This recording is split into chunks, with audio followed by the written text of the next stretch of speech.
ನಮಸ್ಕಾರ, FM ನ್ಯೂಸ್ಗೆ ಸ್ವಾಗತ. ನಾನು ಭಾರ್ಗವಿ. ಇದೀಗ ಬಂದ ನ್ಯೂಸ್ ಅಪ್ಡೇಟ್. ಜ್ಞಾನಯೋಗಿ ಪೂಜ್ಯ ಶ್ರೀ ಸಿದ್ದೇಶ್ವರ ಮಹಾಸ್ವಾಮೀಜಿಗಳವರ ಗುರುನಮನ ಮಹೋತ್ಸವ, ಶ್ರೀ ಹನುಮಾನ ಮೂರ್ತಿ ಪ್ರತಿಷ್ಠಾಪನೆ ಪೂಜೆ ಹಾಗೂ ಶ್ರೀ ಓಂ ನಮಃ ಶಿವಾಯ ವಿದ್ಯಾಸಂಸ್ಥೆ ನಾಮಫಲಕ ಉದ್ಘಾಟನಾ ಸಮಾರಂಭ ಜರುಗಿತು. ವಿಜಯಪುರ ನಗರದ ಸಿಂದಗಿ ನಾಕಾ ಹತ್ತಿರದ ಶ್ರೀ ಗುರುರಂಗ ಕಾಲೋನಿಯಲ್ಲಿ ಹಮ್ಮಿಕೊಂಡಿದ್ದ ಕಾರ್ಯಕ್ರಮವನ್ನ ಸನ್ಮಾನ್ಯ ಶ್ರೀ CH ವಿಜಯಶಂಕರ್, ಮಾನ್ಯ ಗೌರವಾನ್ವಿತ ರಾಜ್ಯಪಾಲರು ಮೇಘಾಲಯ ಅವರು ಜ್ಯೋತಿ ಬೆಳಗಿಸುವುದರ ಮೂಲಕ ಕಾರ್ಯಕ್ರಮವನ್ನ ಉದ್ಘಾಟಿಸಿ ಕಾರ್ಯಕ್ರಮದ ಕುರಿತು ಮಾತನಾಡಿದರು. ಈ ಸಂದರ್ಭದಲ್ಲಿ ಸಂಸದ ರಮೇಶ್ ಜಿಗಜಿಣಗಿ, ಉದ್ಯಮಿ ವಿಶ್ವನಾಥ್ ಪೂಜಾರಿ ಸೇರಿದಂತೆ ಮತ್ತಿತರರು ಉಪಸ್ಥಿತರಿದ್ದರು.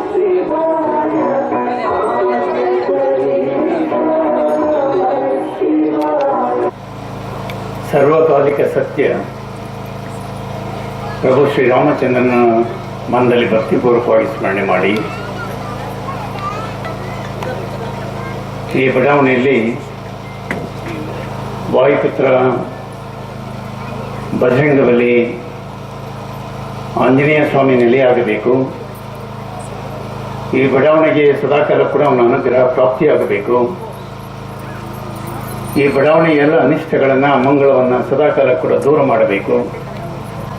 ಮಂಗಳಮಯ ವಾತಾವರಣ, ಶುಭದ ವಾತಾವರಣ, ನೆಮ್ಮದಿಯ ವಾತಾವರಣವನ್ನು ಕಾಣುವಂಥ ಭಾಗ್ಯ ಬಡಾವಣೆಗೆ ಆ ಮಾರುತಿಯ ಕೃಪೆಯಿಂದ ಲಭ್ಯ ಆಗಬೇಕು ಅಂತೇಳಿ ಬಡಾವಣೆಯ ಎಲ್ಲ ಹಿರಿಯ ಬಂಧುಗಳು ಕೂಡ ಯೋಚನೆ ಮಾಡಿ ಆ ವಾಯುಪುತ್ರನ ಕರೆತಂದು ಈ ಬಡಾವಣೆಯ ಮಧ್ಯಭಾಗದಲ್ಲಿ ಅವನನ್ನು ಸ್ಥಾಪನೆ ಮಾಡಿ ಆ ಒಂದು ದೇವಸ್ಥಾನದ ಉದ್ಘಾಟನೆ ಕಾರ್ಯಕ್ರಮಕ್ಕೆ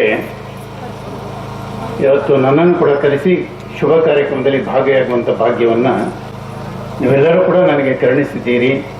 ಹೀಗಾಗಿ ಈ ಬಡಾವಣೆ ಎಲ್ಲ ಹಿರಿಯ ಬಂಧುಗಳಿಗೆ, ಎಲ್ಲ ತಾಯಂದರಿಗೆ, ಸಮಸ್ತ ಹಿರಿಯ ಬಂಧುಗಳಿಗೆ ಹೃದಯಪೂರ್ವಕವಾಗಿ ಧನ್ಯವಾದಗಳನ್ನು ಸಮರ್ಪಣೆ ಮಾಡಲಿಕ್ಕೆ ಬಯಸ್ತಾರೆ.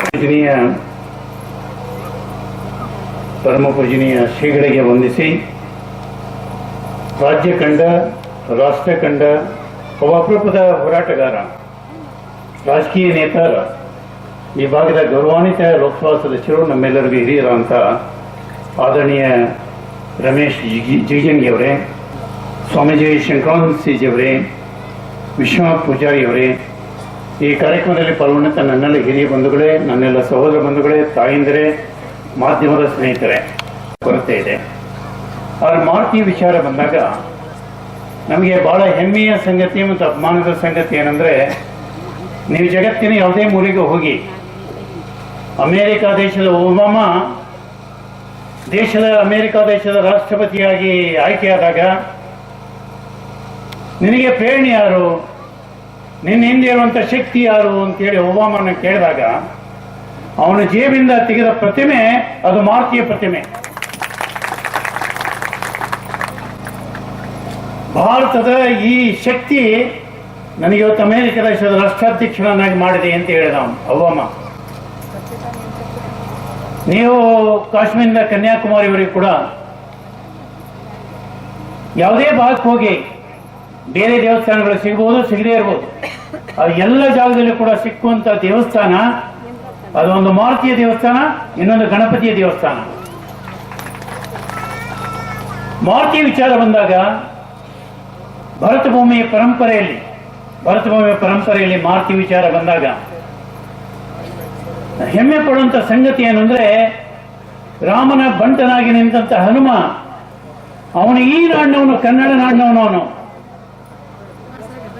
ಅಂಜನಾದ್ರಿ ಬೆಟ್ಟ ಅಂತೇನೆ ನಾವೇನು ಕರಿತೇವೆ, ಹೊಸಪೇಟೆಯ ಪಕ್ಕದಲ್ಲಿರುವಂತಹದ್ದು, ಹಂಪಿಯ ಪಕ್ಕದಲ್ಲಿರುವಂತ ಅಂಜನಾದ್ರಿ ಬೆಟ್ಟ ಅವನ ಹುಟ್ಟು ಸ್ಥಳ. ಅವನು ಹುಟ್ಟಿದ್ದು, ಬೆಳೆದಿದ್ದು ಕನ್ನಡ ನಾಡಿನಲ್ಲಿ. ಮಾರುತಿಗೆ ಯಾಕೆ ವಿಶೇಷತೆ ಅಂತ ಹೇಳಿ ಕೇಳಿದ್ರೆ, ನೀವು ಕ್ಷೇತ್ರಕ್ಕೆ ಹೋಗಿ ಕೃಷ್ಣ ಯುದ್ಧಭೂಮಿಯನ್ನು ಪ್ರವೇಶ ಮಾಡುವಾಗ, ಮಹಾಭಾರತದ ಕಾಲಘಟ್ಟದಲ್ಲಿ ಯುದ್ಧಭೂಮಿಯನ್ನು ಕೃಷ್ಣ ಪ್ರವೇಶ ಮಾಡುವಂತಹ ಸಮಯದಲ್ಲಿ ಅವನ ರಥದ ಮೇಲೆ ಇದ್ದಂತ ಬಾವುಟ ಅದು ಮಾರುತಿಯ ಬಾವುಟ. ಅದು ಶ್ರೀ ಶಕ್ತಿಯಲ್ಲಿ, ಶ್ರೀ ಮಹಿಮೆಯಲ್ಲಿ ನಾವಿಟ್ಟುವಂತ ನಂಬಿಕೆ ಇದು.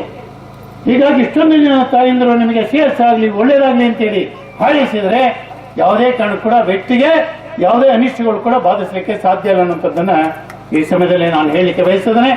ಸಹೋದರಿಯರಾಗಿ ತಾಯಂದಿರಾಗಿ ಪೂರ್ಣ ಮನಸ್ಸಿಂದ ನಿಮ್ಮ ಬಡಾವಣೆ ಬಂದಾಗ ಪ್ರೀತಿಯಿಂದ ಬರಮಾಡ್ಕೊಂಡಿದ್ದೀರಿ. ಒಬ್ಬ ಮನೆಯ ಮಗನಾಗಿ ಅಣ್ಣ ತಮ್ಮನಾಗಿ ನನ್ನನ್ನು ಹಾರೈಸಿದ್ದೀರಿ. ನೀವು ಈ ಬಡಾವಣೆಯ ಜನ ತೋರಿದಂತ ಪ್ರೀತಿ, ವಿಶ್ವಾಸ, ಗೌರವಗಳಿಗೆ ನಾನು ಸದಾಕಾಲ ಕೂಡ ಅಭಾರಿಯಾಗಿದ್ದೇನೆ, ಋಣಿಯಾಗಿದ್ದೇನೆ ಅಂತ ಮಾತನ್ನು ಹೇಳಿ ಈ ಭಾಗದ ಎಲ್ಲ ಜನತೆಗೆ ಕೂಡ ಎಲ್ಲ ರೀತಿಯ ಶ್ರೇಯಸ್ಸನ್ನ, ಎಲ್ಲ ರೀತಿಯ ಶುಭವನ್ನ, ಎಲ್ಲ ರೀತಿಯ ಯಶಸ್ಸನ್ನು ಹಾರೈಸಿ ತಮ್ಮೆಲ್ಲರೂ ಕೂಡ ವಂದಿಸಿ ನಮಸ್ಕಾರ ಹೇಳಿ ನನ್ನ ಮಾತನ್ನು ಮುಗಿಸೋರಿದ್ದೇನೆ. ಜೈ ಹಿಂದ್, ಜೈ ಭಾರತ್.